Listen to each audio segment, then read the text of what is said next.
हमारे साथ पूर्व मंत्री राम सूरत राय हैं। एक ही दिन में मंत्री से पूर्व मंत्री हो गए। बताइए कैसे, मतलब क्या क्या आप लोगों ने क्या ऐसा दुनिया का रीत है, जो धरती पर आया उसको जाना है। लोकतंत्र में यही खूबसूरती है, जो बना है उसको हारना है, जो हारा है वो जीतेगा, जो वर्तमान है वो पूर्व होगा, पूर्व है सो वर्तमान होगा।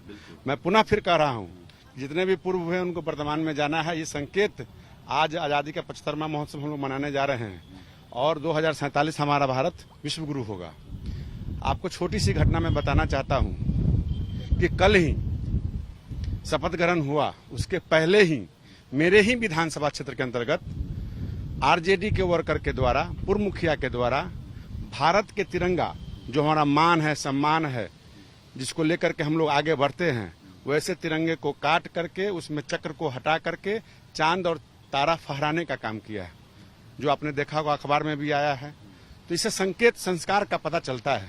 तो स्पष्ट मैं कह रहा हूं कि चिंता ना करें, बहुत जल्द हम लोग जमीन पे जा रहे हैं, ग्राउंड पे जा रहे हैं, जनता के बीच जा रहे हैं, पुनः हम लोग पुनः सरकार बनाएंगे। ये बताइए कि आप ये सरकार जो गठबंधन टूटा है उसके लिए जेडीयू तो जिम्मेदार बता रही है, आप ही गठबंधन जो टूटा है, गठबंधन का टूटने का मुख्य कारण यही है कि माननीय मुख्यमंत्री जी को यह रास नहीं आ रहा था कि बीजेपी के जितने भी मंत्री थे, जितने भी टीम लीडर थे, सब लोग अच्छे काम कर रहे थे, जनता के हित में कर रहे थे। उनको ये लग रहा था कि लगता है कि जो काम सरकार चलेगी इसमें लीडरशिप डेवलप बीजेपी का बिहार स्तर पे हो जाएगा। वैसे कामों को रोकने का, प्रतिरोध करने का, तबाह करने का ये विचार था और जिस कारण से बहुत सारे नियम कानून नहीं बनते थे, रोक दिए जाते थे।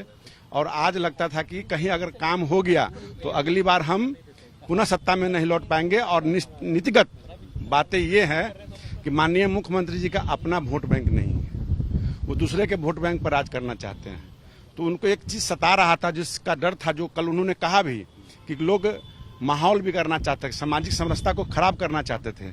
आज आप देखिए, आप जिनके पास गए हैं, सामाजिक समरसता बनाने वाले हैं कि बिगाड़ने वाले हैं कि क्या करने वाले हैं। जैसे तिरंगा फहराने का काम कैसे एक झांकी है, टेलर तो भी बाकी है। आप नाराज तो इसलिए भी हैं कि आपका जो मेरी नाराजगी, आपका जो प्रस्ताव था उन्होंने न, उसका कोई मुझे अफसोस नहीं है। मैंने उस दिन भी कहा था, बड़े खुले शब्दों में मैंने आज ठीक, तो आप खुल के बोल सकते हैं। आज से 8 तारीख को उन्होंने कैंसिल किया था और 9 तारीख को मैंने बयान दिया था, ठीक 1 महीना हुआ है। मेरी सीओ के ट्रांसफर पोस्टिंग रोकने का कोई अफसोस नहीं था, क्योंकि नियमानुकूल काम होते हैं विभाग में। मैंने उस दिन भी कहा था, आज भी कह रहे हैं, नियमानुकूल काम होते हैं, नियम के विपरीत कोई नहीं जाता है।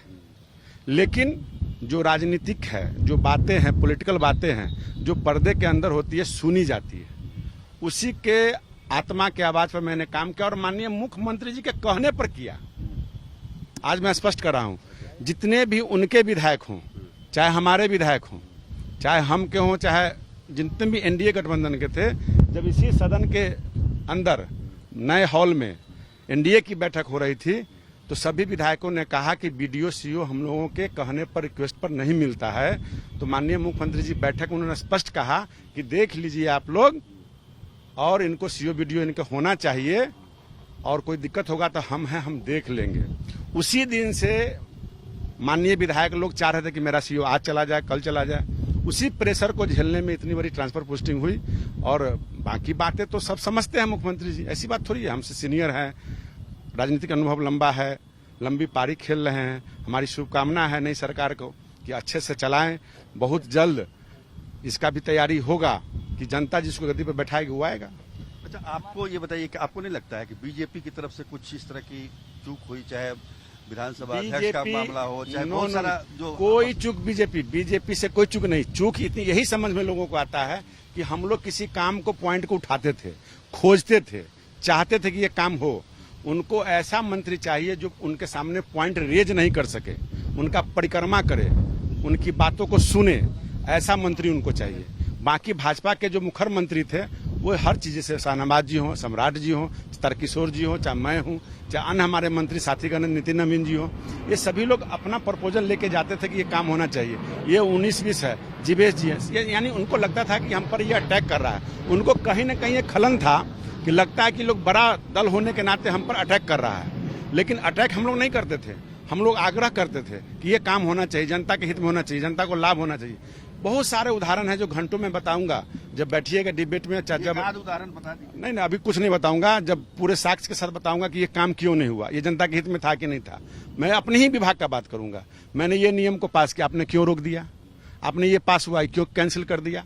कर्मचारियों का जो राज्य स्तर पे पैमाना जो था, एक उदाहरण की बात आपने किया है।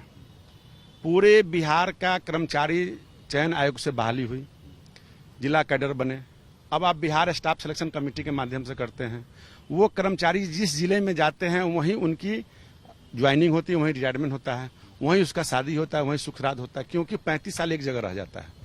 और कोई व्यक्ति अपने गांव जन्म धरती से जब 35 किलोमीटर 40 किलोमीटर दूर चला जाता है, 500 किलोमीटर दूर चला जाता है, तो वो चाहता है पुनः आपे इसी शर्त पे। और दूसरी कारण क्या थी कि जो कर्मचारी एक ही जगह रह के रजिस्टर को 30 साल से देखेगा, एक ब्लॉक को देखेगा 25 साल से देखेगा, एक ही कर्मचारी जिला में बार बार मूवमेंट कर रहा है, ट्रांसफर करा लिया, फिर डिप्रेशन पर आ गया, तो ये सारी प्रक्रियाओं के कारण भू माफियाओं का बोलबाला था। भू माफिया नहीं चाहते थे कि जो कर्मचारी, आज उदाहरण के तौर पे सारे खेल के पीछे पटना के कर्मचारियों का हाथ था। वो कर्मचारी स्टेट कैडर बन गया। नए कर्मचारी 4325 जो हमारे पास आए, जिनको हमने पोस्टिंग किया, उस कर्मचारी का फाइल 3 महीना पहले कैबिनेट में पास हो गया था। क्या ऐसी घटना घटी जिसको वापस लेना पड़ा, ताबड़तोड़ लेना पड़ा, परेशानी हुआ? मैंने 2 बार कैबिनेट में साइन नहीं किया, फाइल नहीं। मंत्री की छवि तो बहुत ईमानदार छवि। नहीं, ईमानदार तो है, ईमानदार तो है। मैं तो कहता हूं ईमानदार हम हैं। मेरे पीछे मेरे लोग क्या कर रहे हैं मुझे क्या मालूम? तो लोग को भी तो देखना पड़ेगा। लोग अगर कुछ करता है तो छवि मुख्यमंत्री की खराब होती है, मंत्री के लोग कुछ करते हैं तो मंत्री का छवि खराब होता है। तो हमने स्टेट के हिसाब से सोचा, और वहां पर इतनी परेशानी बढ़ी। सीओ का ट्रांसफर पोस्टिंग रोकने का मलाल नहीं था और कारण नहीं था, क्योंकि कैबिनेट में वो फाइल मैंने साइन नहीं किया, 2 कैबिनेट में वो फाइल नहीं किया, जिस कारण से प्रताड़ित करने के उद्देश्य से सीओ का ट्रांसफर पोस्टिंग रोका गया। आज वो कर्मचारी जो पूरे बिहार के अंदर, जो शहर के मुख्यालय में बैठा हुआ है, क्या पटना सदर का कर्मचारी राघोपुर दियर में जाना चाहेगा? नहीं जाना चाहेगा। वैसे पूरे बिहार के कर्मचारियों ने सिंडिकेट बनाया, चंदा उगाही किया, बड़े पैमाने पर खेल किया, वो कैबिनेट से पास लिया गया, वापस लिया गया। तो बहुत सीधा आरोप एकदम लग रहा है यहाँ पर जो पूर्व मंत्री हैं रामसूरत राय की तरफ से, कि किस प्रकार से ट्रांसफर पोस्टिंग रोका गया। अब जवाब तो सरकार को देना पड़ेगा कि आखिर ये जो आरोप लगा रहे हैं वो कितना सही है, कितना गलत है।